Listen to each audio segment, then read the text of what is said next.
Good day everyone, this is the video compilation of Group 8 about application of mathematics in life with the theme of the evolution of mathematics.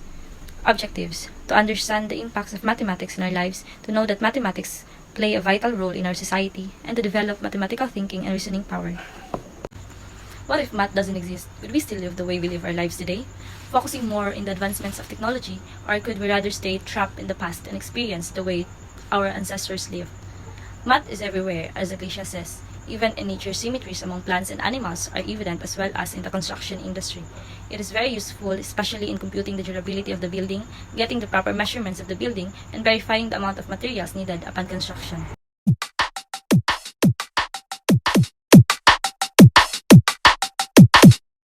Mathematics is possibly the one and only area of study that is truly universal in its scope. It touches everything on this planet and in our universe of science, technology, the music, and the arts. It is a ubiquitous aura of order that stretches through anything and everything we see, hear, touch, and imagine.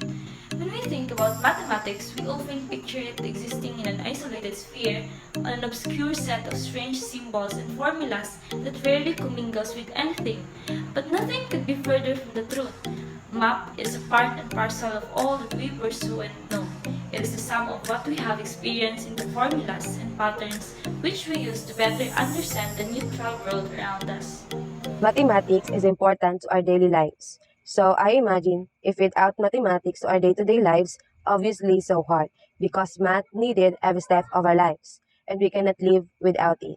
If there is no numbers, there would not exist any calendar or time and we don't know how to count, calculate, measure, and itch. So I can imagine without mathematics to our daily lives, we can understand that mathematics is important role because wherever you go or whatever you do, These you are using activities math. prove that every inch of our lives required mathematics.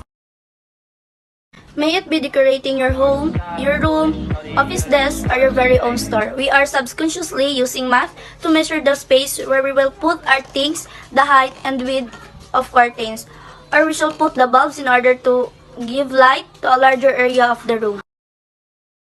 Haven't you noticed how you convert currencies whenever you're traveling abroad? Comparing how much it would cost in our country, they're still using math.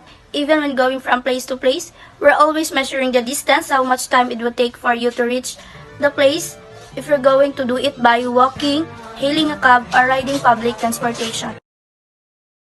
Cooking in order to make a delicious and mouth-watering recipes for your friends, loved ones, family, and customer. You need to measure the ingredients that use math in order to get right amount. How mathematics provide solution in each problem. So, mathematics is around us, and not much could be explained without it because all tangible needed in a world filled with variables, choices, and options. And mathematics is the biggest discovery of all the time. It may help you to relate everything in this world, and nothing could be explained without mathematical equations, variables, and functions. Mathematics is the language of God and nature. A lot of discoveries and yet to be found. And according to Shiva Shahil, the essence of the beauty can be read or known. It could be felt from the more you gain it, the more you realize how less you know about it. What is the real-life applications of mathematics? So, as we all know that mathematics matters in everyday life. Mathematics helps us do many things that are very important in our daily lives.